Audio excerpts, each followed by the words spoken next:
The labor organizer Mother Jones wrote, "For a second sunlight, men must fight like tigers. For the privilege of seeing the color of their children's eyes by the light of the sun, fathers must fight like beasts in the jungle." The harsh conditions of industrial life provoked resistance and calls for reform. Mother Jones, a labor organizer, described the severe deprivations of the coal miners working underground all day, and other activists told of the horrors of factory work. The key question is, what conditions led to calls for change in industrial societies, and what were the effects of those efforts?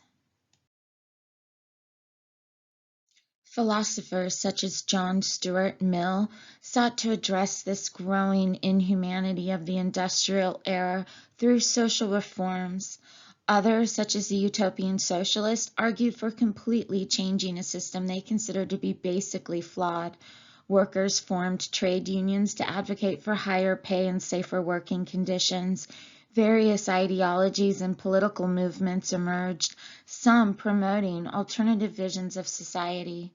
The Ottoman Empire and the Mediterranean basin, China and Japan also instituted reforms to promote industrialization. In response, each faced reactions against the results of the economic change. Dangerous and unsanitary working conditions, low wages, and long hours were common in factory work in the 19th century. A committee of Britain's Parliament released a study called the Sadler Report in 1833. The report described these conditions. It made many people in Britain, particularly in Parliament, aware of the need for reforms. Workers also responded to low pay and harsh conditions. They began to form labor unions, organizations of workers that advocated for the right to bargain with employers and put the resulting agreements in a contract. For most of the 19th century, unions in Great Britain had to organize in secret because the government treated them as enemies of trade. However, by the 20th century, unions became more acceptable and membership increased. Unions improved workers' life by winning minimum wage laws, limits on the number of hours worked, overtime pay, and the establishment of a 5-day work week. Unions sparked a larger movement for empowerment among the working class. In 1832, 1867, and 1884, the British Parliament passed reform bills to expand the pool of men who could vote, thereby giving more representation to British cities. The acts reduced property ownership qualifications as a requirement for voting. These reforms laid the foundation for the expansion of the franchise to all men in 1918. British women would not gain equal suffrage or voting rights until 1928.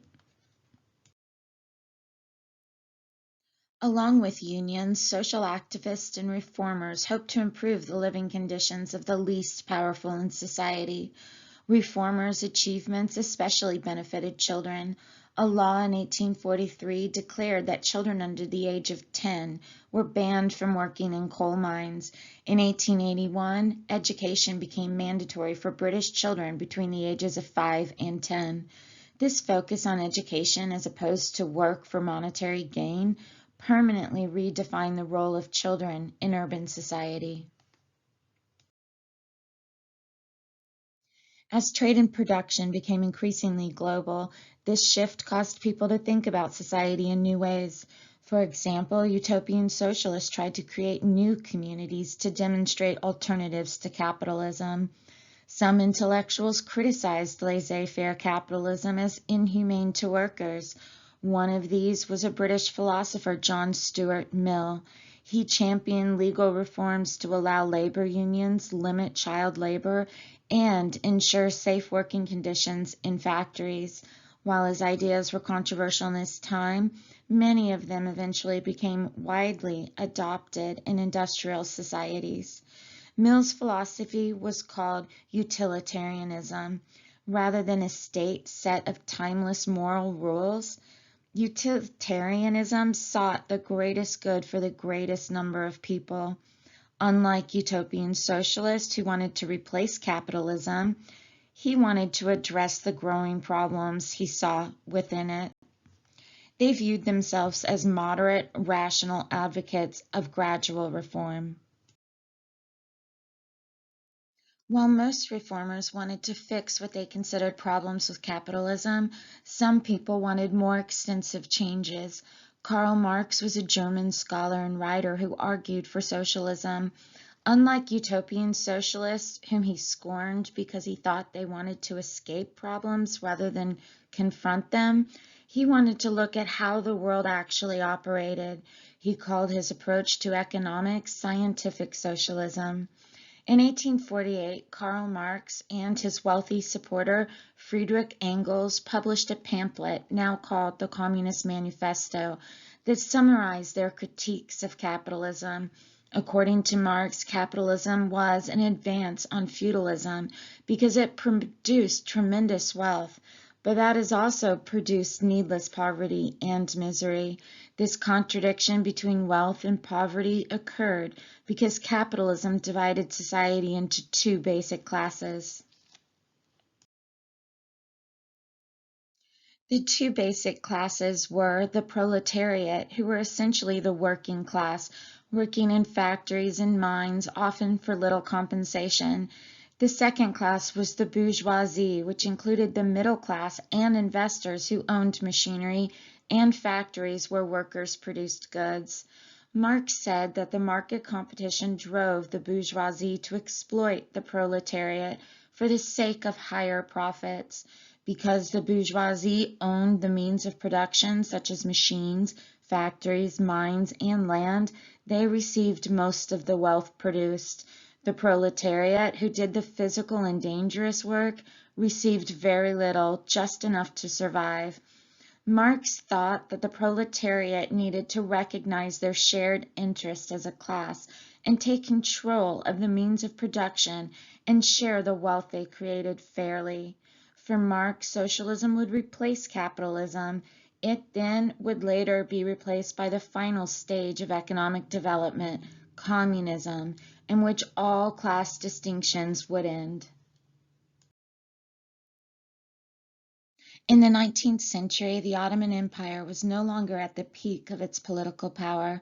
However, it maintained some economic power. Sultan Mehmed II reformed the Ottoman system. In 1826, he abolished the corps of the Janissaries, which had opposed him, and developed a new artillery unit trained by Europeans.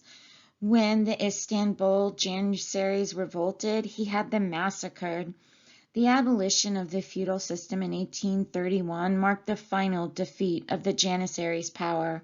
Military officers were no longer able to collect taxes directly from the population. Instead, tax collections went directly to the central government, which paid military personnel, thus ensuring their loyalty. Mohammed's reforms also included building roads and seeking up a postal system. To fight the power of popular religious charities, he set up a government directory of charities. To operate the central administration of government, Mehmed II created a European-style ministries. Reforms after him are called the Tanzimat and include the following changes. The sultans in this period worked to root out long-standing and widespread corruption in central government. Education had long been under the control of the ulama, the education class of Muslim scholars. Now the sultans created a secular system of primary and secondary schools. Secular colleges were also gradually set up, one for each special purpose: military, engineering, translation, civil service, and so on. The sultans codified Ottoman laws and created new ones, including a commercial code and a penal code. These codes made it easier for foreigners to do business in the empire. In 1856, the Sultan issued an edict known as the Hat-i-Humayun, or the Ottoman Reform Edict, that updated the legal system, declaring equality for all men in education, government appointments, and justice regardless of religion or ethnicity. The new legal system also required the millets, which were separate legal courts established by different religious communities, each using its own set of religious laws. Christians in the Balkans protested the new regulations because they felt that their autonomy was being threatened. Muslims, on the other hand, protested the reforms because they conflicted with traditional values and practice. Although not achieving religious equality, the Tanzimat reforms continued to have wide effects in areas such as the military and education. These effects continued even when succeeding sultans blocked other reforms. The reforms under Mehmed II and the Tanzimat occurred during a period of economic change in Turkey. After the Napoleonic Wars ended in 1815, prices for food and other crops declined in the Ottoman Empire. However, a global economy was in place, built partially on the flow of wealth in the Mediterranean from European colonial expansion in the Americas. Ottoman workers were increasingly paid in cash rather than in goods. Financial enterprises such as banking increased. These economic changes occurred along with the slow spread of industrialization. The growth of industry affected men and women differently. For example, most new industrial jobs went to men. Legal reforms also benefited men more than women. Traditionally, under Sharia law, women had been allowed to hold money to gain from inheritance and to receive some education. The reforms of Mehmed II made the law more secular and ended the right of women to own their own property or cash through trusts to family members. Although women had indirect control of their property, the new non-religious courts ended even these limited rights. Many reforms had no effect on women at all. Since women were excluded from the army, the professions, higher education, and commerce, reforms in these areas did not affect them directly. The Tanzimat reforms of 1839 did not even mention women. When Sultan Abdul Hamid took power in 1876, he supported the efforts at internal reforms. He accepted a new constitution for the Ottoman Empire, and he continued to emphasize primary education and secularization of the law. A few girls were allowed to attend girls' secondary schools by the beginning of the 20th century.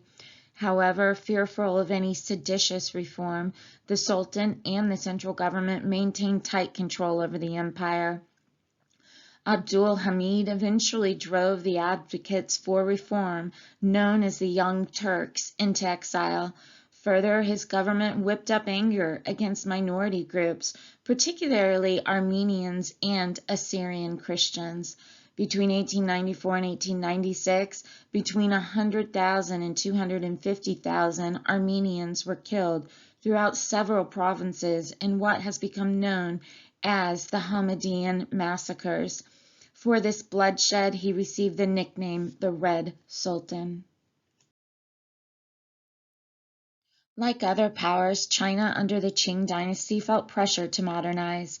Its major reform effort of the late 19th century was known as the self-strengthening movement. It developed as a way for the government to face the internal and external problems confronting China. Government officials hoped to strengthen China in its competition with foreign powers by advancing its military technology and readiness, and by training Chinese artisans in the manufacture of items for shipyards and arsenals. French and British advisors helped Chinese reform efforts. A stable government capable of collecting revenue allowed China to repay its debts and participate in trade. For the Chinese, their existence as an independent state depended upon economic solvency. Reform in the name of modernization seemed inevitable. As another step toward reform, the Chinese government set up its own diplomatic corps and a customs service to help collect taxes on imports and exports. The government's strategy was to graft some modern ideas and technology onto Chinese tradition rather than to create major change. Demand for reform increased after China's defeat in the Chinese-Japanese War. People formed clubs to call for change. One club, led by a civil servant named Kuang Yue, was able to meet with the emperor. Kang convinced the ruler to support a series of sweeping reforms known as the 100 Days of Reform. The reforms included the abolition of outdated civil service exam, the elimination of corruption, and the establishment of a Western-style industrial, commercial, and medical systems. However, the emperor's aunt and adopted mother, and the most powerful political figure in the country, Empress Dowager Cixi, was a conservative. At first, she opposed the reforms and wanted to protect traditional social and government systems. In a coup d'etat, Cixi imprisoned the emperor and immediately repealed his reform edicts. She feared the influence of foreigners, so she resisted any new technology that would extend their reach into her country. For example, she stopped the extension of railroad lines and telegraph networks into the Chinese interior. However, toward the end of Cixi's reign, she came to recognize the problems with the civil service system. It was designed according to Confucian ideals of respect for rank and hierarchy, as well as values of civic participation in action. By the 19th century, though, the wealthy were using the civil servants to get favors. Revenue dropped off for the government as a result of bribes going into the pockets of corrupt civil servants. Moreover, non-qualified persons were purchasing civil service posts. China abandoned nearly 2,500 years of tradition, one that had yielded an educated bureaucracy of a scholar gentry. In spite of this concession, the empress' overall conservatism caused her to fail to cope with the demands of modern life in China. Unlike Turkey, where Europeans had little to gain from either passage or opposition to progressive reforms, in China, Europeans encouraged change. When reforms were met with conservatism of the Empress Cixi and the 1900 Boxer Rebellion against foreign influence, the Chinese government, including its provincial governors, continued to modernize with some help from American and European advisors. Weakened by internal rebellion and fearing encroachment from Japan, China had to accept territorial protection from Western powers, who in return demanded trade concessions.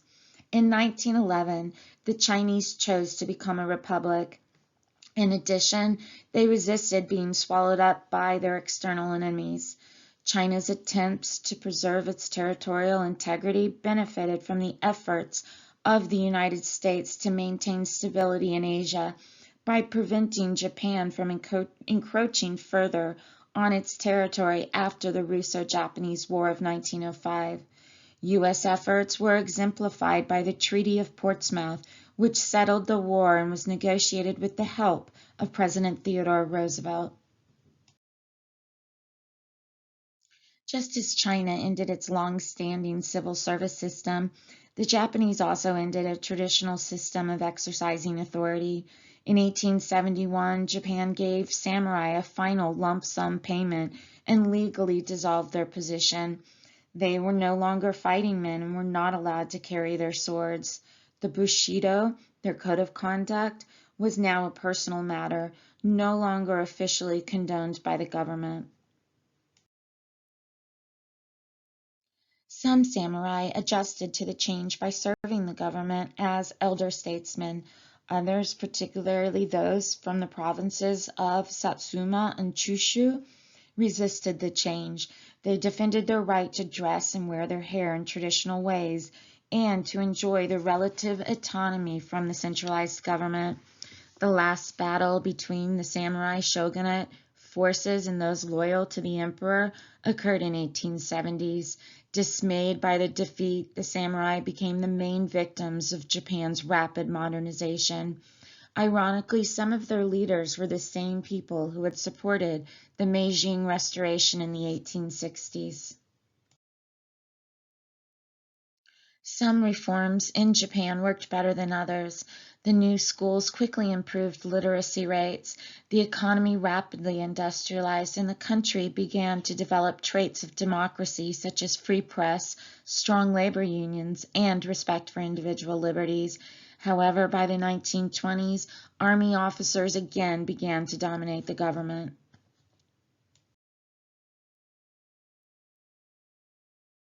Turkey, China, and Japan each followed its own path in responding to industrialization in the 19th century. Of the three, Turkey began to make changes earliest. However, Sultan Abdul Hamid, though he supported reforms at first, became more conservative during his time as ruler. China began to make changes only later in the century.